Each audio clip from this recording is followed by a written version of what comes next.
asshole for breaking my husband's golf clubs after he left me alone with our newborn twins. I, 28, female, recently gave birth to our twin babies, a boy, Oliver, and girl, Lily. They're almost 9 weeks old now, and while I'm overjoyed to be a mom, I've never felt more physically and emotionally drained in my life. I suffered from postpartum hemorrhage right after delivery and lost so much blood that I had to be rushed into emergency surgery. I nearly died. I was in the hospital for almost 2 weeks recovering. The physical recovery has been brutal, but the emotional toll is even worse, and I feel like I'm drowning every single day.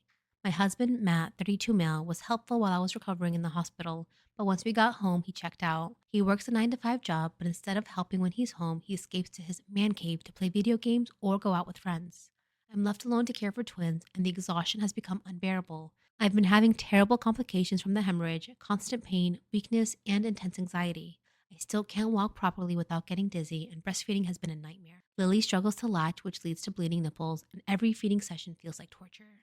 I've tried to ask Matt for help, but every time I do, he brushes me off. His go to excuse is that I'm on maternity leave and this is what moms do. He says he needs to decompress after work and that I should be grateful he's working to provide for us. Meanwhile, I'm lucky if I get 30 minutes of sleep in between feedings and I'm running on pure adrenaline. Last week, after another exhausting day with no help, I tried to talk to him about how I felt I was drowning. His response? He asked when we are going to be able to sleep together again. He said it's been 2 months and I'm getting frustrated.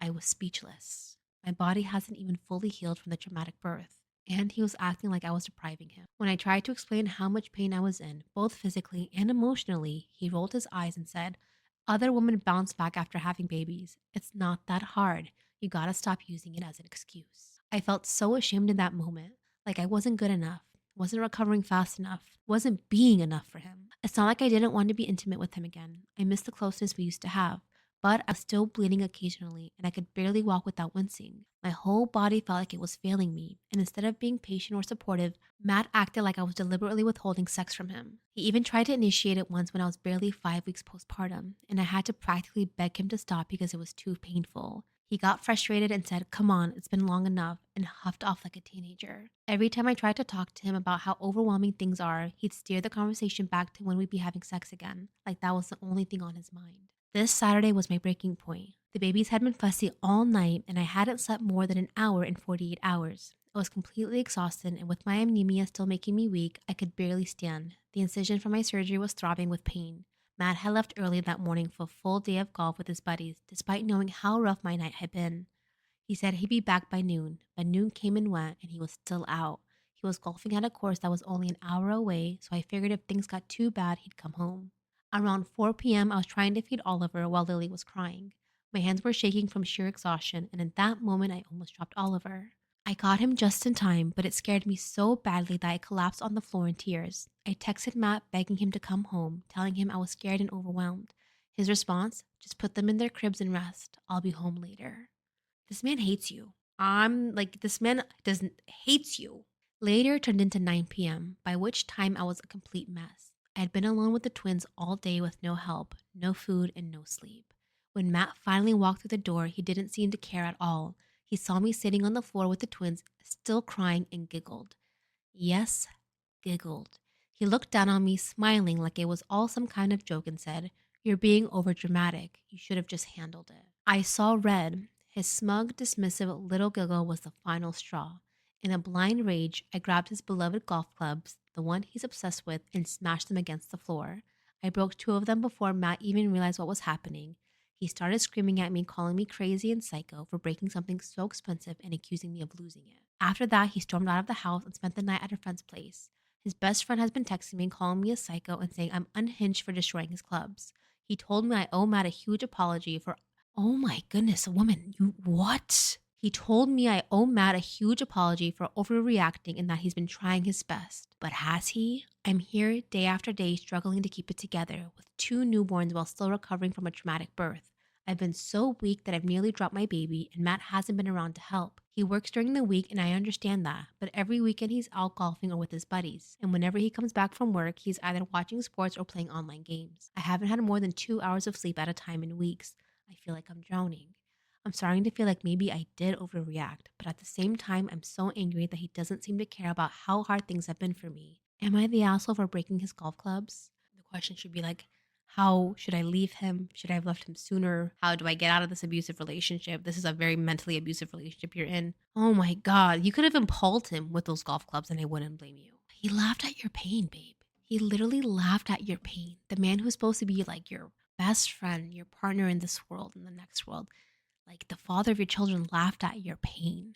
Move out, leave him. This is way beyond repair. I'm just like, do you guys not have these conversations before marriage? Like, hey, when we have kids, what are your expectations? Am I going to be the full time? Like, what is that? Do I need to bring my mom? Do I need my sister? Like, what is your role going to be in this? You know?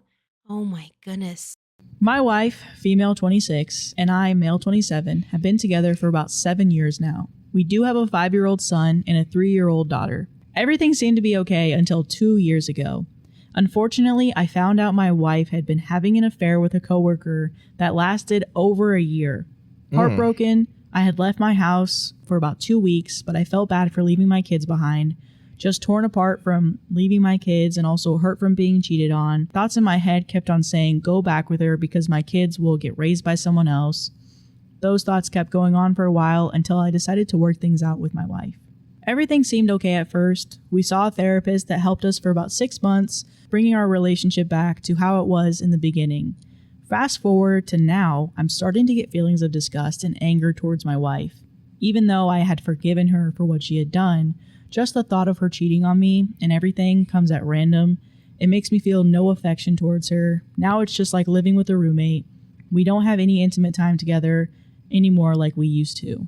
So am I the asshole for taking back my wife and now feeling like I don't want to be with her anymore? So top comment, you didn't forgive her. You just convinced yourself that you should. This is something you need to sort out with a professional therapist first, and then you will need to talk to your wife about whether you want it or not. If the two of you are still together, this topic is probably a source of enormous shame and regret for your wife. In her mind, she will likely feel like she's done the work to earn back your trust, so she will not be happy to hear any of this. Expected responses from her might be anger, ironically maybe a feeling of betrayal, sadness, depression, etc. However, all of that being said, you have a right to your feelings. That doesn't mean it's appropriate for you to punish her as a result of them though. Again, you really need to sort it out with a therapist. You're going to get a flood of comments from people saying, once a cheater, or she made her choice. First, understand that this is mental revenge porn for most of the people. Second, realize anyone giving you a black and white answer doesn't have the best interest in mind. Infidelity is like a serious earthquake in a relationship. Sometimes the damage is done and there's no going back. Things will just collapse and it can never be repaired. However, most of the time, if egos and insecurities can be set aside, the structure of a relationship can be repaired and rebuilt stronger than ever. With mature adults, it's remarkable how often this is the case.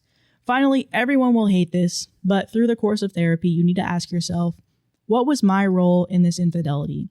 Every time I read these stories, people jump into this victim mentality as if this is 100% something another person has done to them.